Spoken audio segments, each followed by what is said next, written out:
Good morning, everyone. I welcome you all to this session on digital communication.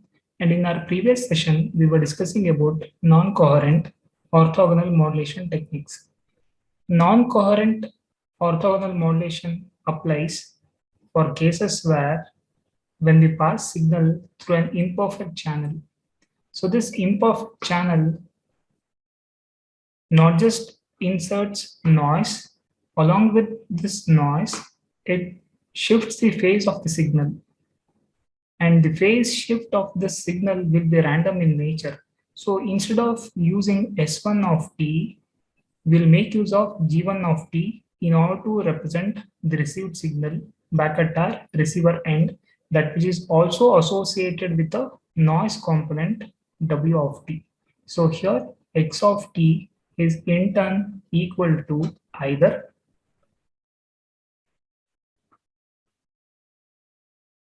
G1 of t plus Wt or G2 of t plus W of t. So here we can think of our received signal to be G1 of t plus Wt if signal S1 of t is transmitted, or we can think of received signal X of t as equal to G2 of t plus W of t if S2 has been transmitted.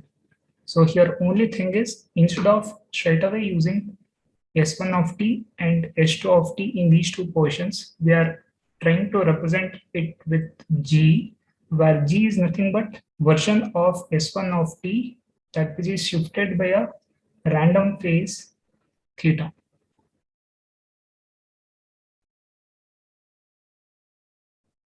So here non-coherency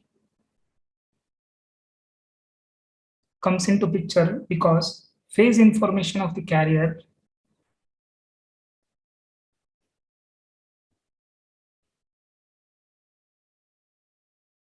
is not known at the receiver end.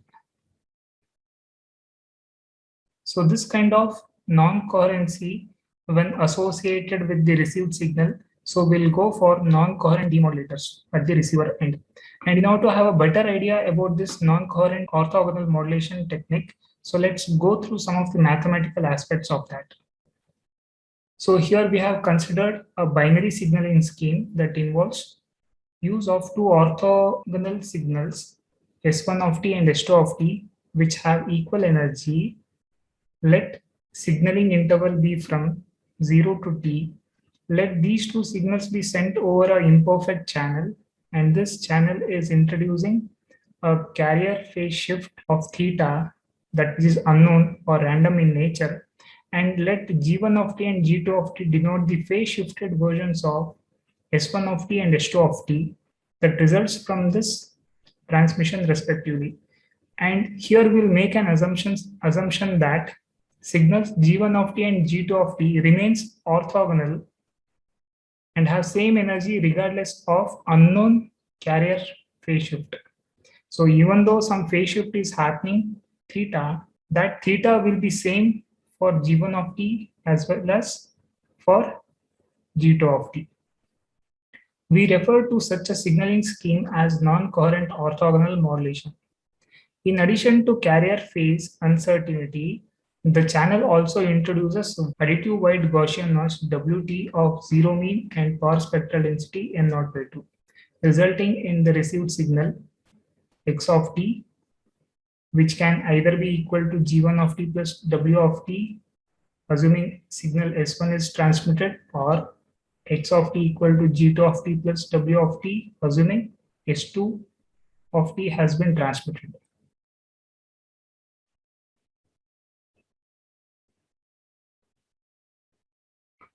So here is a block diagram where we have depicted generalized binary receiver for non-coherent orthogonal modulation, wherein we'll make use of matched filter. And because here we are using binary scheme, because of which we are having two channels, the upper channel and the lower channel, where the upper channel matched filter is matched to signal S1 of t, and the lower channel is having a matched filter that which has been matched to signal S2 of t. And the output of matched filter will be fed through an envelope detector where envelope information will be extracted, and that envelope in turn will be sampled at an interval equal to capital T, and the sampled output will call it as L1 at the upper channel, and on the lower channel we'll call the sampled output as L2, and later we'll be comparing these two sampled outputs L1 and L2, and depending upon which one is greater, will decide whether signal S1 of t was transmitted or signal S2 of t was transmitted. So if we go through this block diagram, we won't be getting much of the idea, but if we go through the mathematical part of it, we can have a better idea. So this matched filter, we have already studied this in module 2.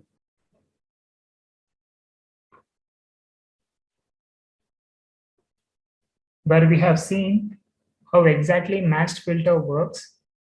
So here let's go through the mathematical part of matched filter. So for time being, let's assume that signal S1 of t is equal to cos 2 pi fct and signal S2 of t is equal to sin 2 pi fct. All we are trying to do is we have chosen two signals that which are orthogonal to each other. And orthogonal means signals that which differs by a phase angle of 90 degree. So keeping this in mind, we have chosen signal S1 of t as equal to cos 2 pi fct and signal S2 of t as equal to sin 2 pi fct. So after assuming signal S1 and S2 back at the transmitter end, now let's make one more assumption that out of these two signal S1 of t has been transmitted, and thereby when this signal S1 of t, when it propagates through this imperfect channel that which is associated with noise. So back at the receiver end, we'll get signal x of t, and right now this signal x of t is not just equal to S1 of t plus wt, but here because of imperfect channel over here, this signal S1 of t has been associated with a phase shift, and in place of S1 of t we'll write G1 of t plus wt, and we'll try to analyze this received signal x of t. So right now let's assume that signal S1 of t has been transmitted, say thereby received signal x of t is in turn equal to, so here signal S1 of t is equal to cos 2 pi fct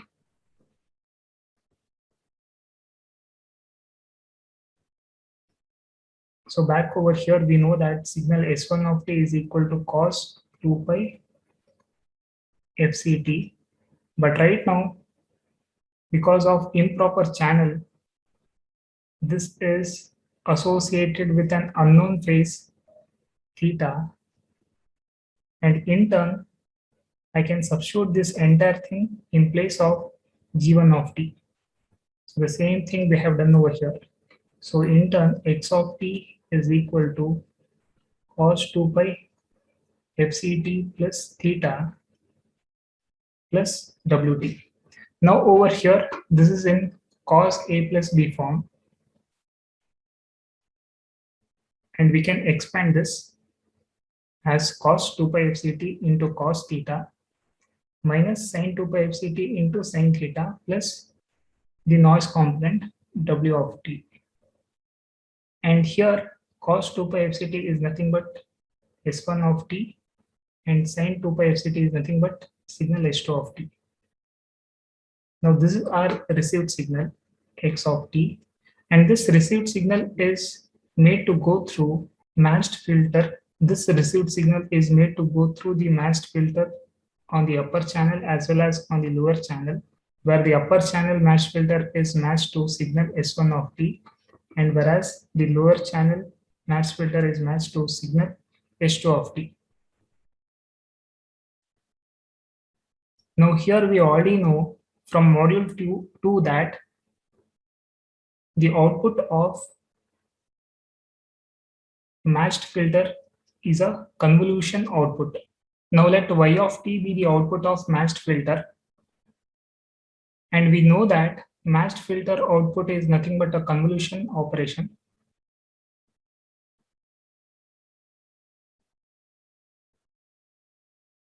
So thereby here we are having convolution between the received signal and the impulse response of the matched filter. So I won't be going through the mathematical part of this because we have already discussed this in our module 2. Now over here, this again looks like it's in the form of cos a plus b, where the value of a, I can think of it as equal to t minus capital T and b as equal to tau. So assuming this, we can expand this entire equation, and in turn we'll have this, and I can in turn multiply x of tau onto these two terms. And because integration is linear in nature, I can apply integration onto these two terms. Now over here, this looks like a familiar kind of equation where we are having cos as well as sine terms, and these two terms are associated with their own coefficient values. So thereby, this is in canonical form.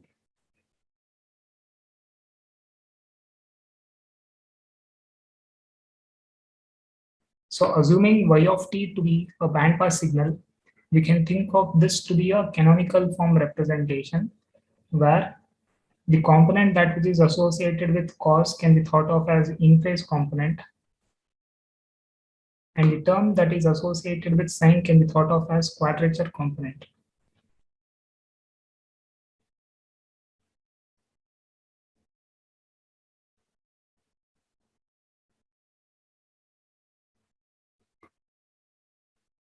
Now this output will pass through an envelope detector.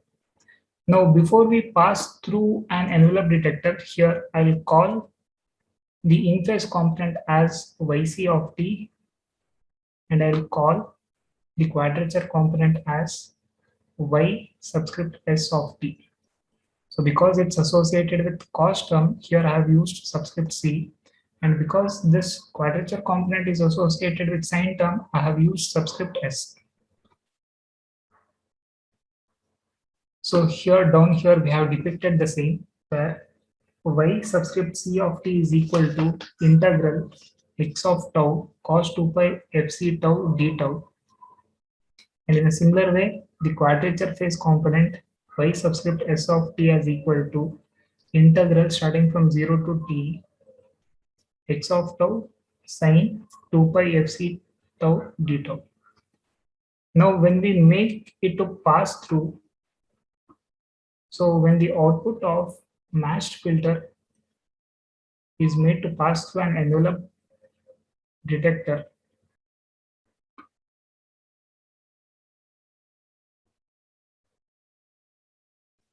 when it is made to pass through an envelope detector, the output of envelope detector L1 is given as equal to square root of in phase component square plus quadrature component square. So we already know in phase component, so let's substitute that, as well as quadrature phase component, and let's substitute that. And when this is sampled at an time interval equal to capital T, all I got to do is replace this small t with capital T. So wherever we are having small t has to be replaced with capital T, such that this term over here is as good as signal S1 of tau and signal S2 of tau. And in turn, it can be shown that for signal S1 of t transmission, the output of upper channel is L1 will be always greater than that of L2, where L2 is the output of lower channel. And when we compare L1 with L2, L1 will be greater than that of L2, and in turn we can interpret that signal S1 of t was transmitted at the transmitter end. So this is how non-coherent demodulator works.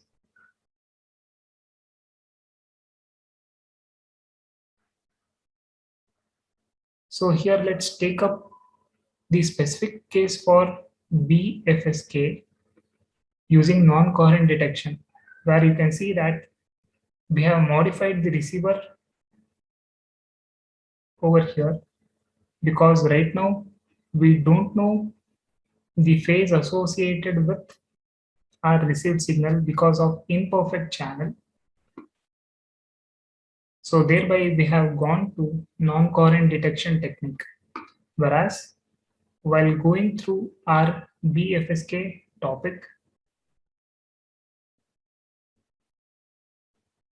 here this is coherent receiver. So coherent receivers are used only for cases where phase information is known at the receiver end. So you can see that we have used phi1 of t as well as phi2 of t for decoding. But whereas if the phase information is not known at the receiver end, we got to employ non-coherent detection, because of which we have used our matched filter receiver, that which is matched to signal S1 of t, and for BFSK it's equal to cos 2 pi f1 of t, whereas on the lower channel it should be matched to the other signal, and we all know that the other signal in BFSK is cos 2 pi f2t, and rest of the things remains the same. So this is binary frequency shift keying using non-coherent detection. And finally, we are left out with differential phase shift keying, DPSK. So this differential phase shift keying is a non-coherent version of binary phase shift keying. The transmitter involves just two operations. The very first one is differential encoding of the input binary wave, followed by binary phase shift keying. So over here, first let's learn about differential phase shift keying. So here we won't be encoding the messages directly. So we won't be encoding messages directly, but instead of directly encoding message bits, we will calculate its differential part. And its differential part can be got by using this equation where dk is equal to XNOR operation between dk minus 1 and bk. So this is XOR operation, and because we are having whole bar on it, I can call it as XNOR. And by now we all know how exactly an XNOR gate works.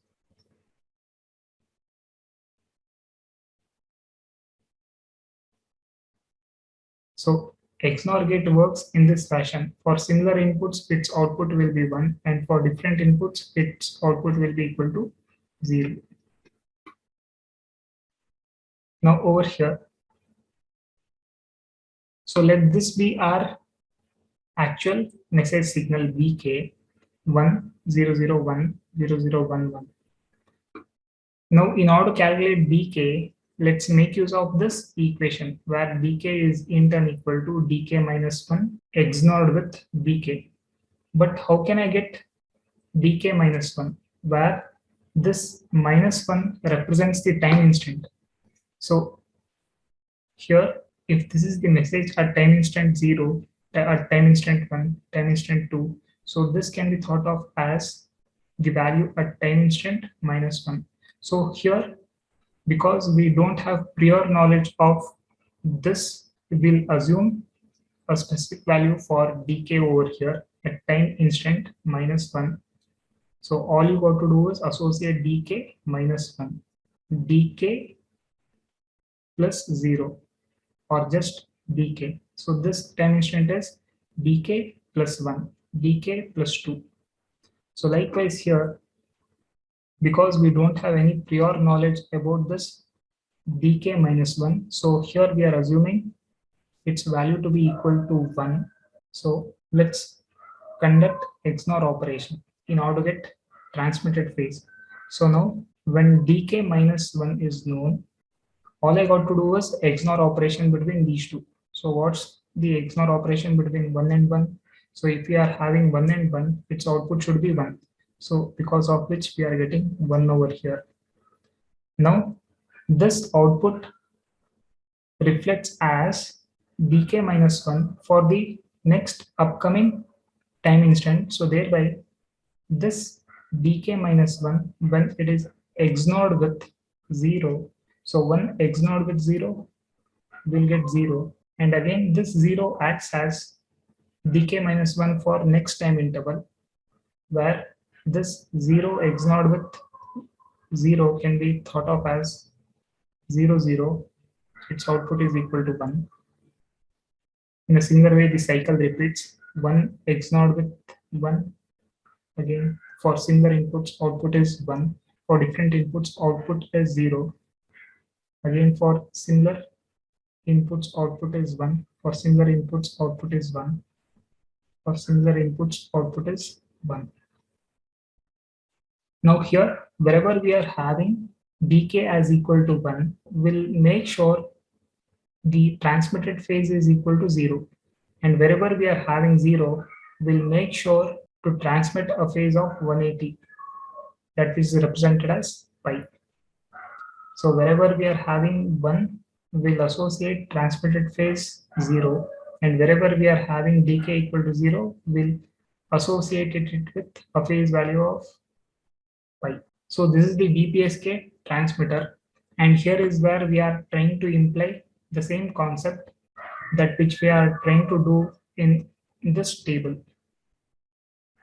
Okay, let's continue our discussion in our next class. So in our next class, we'll be going through DPSK transmitter, wherein we'll get to know how exactly DPSK signal will be transmitted during symbol 1 transmission as well as during symbol 0 transmission.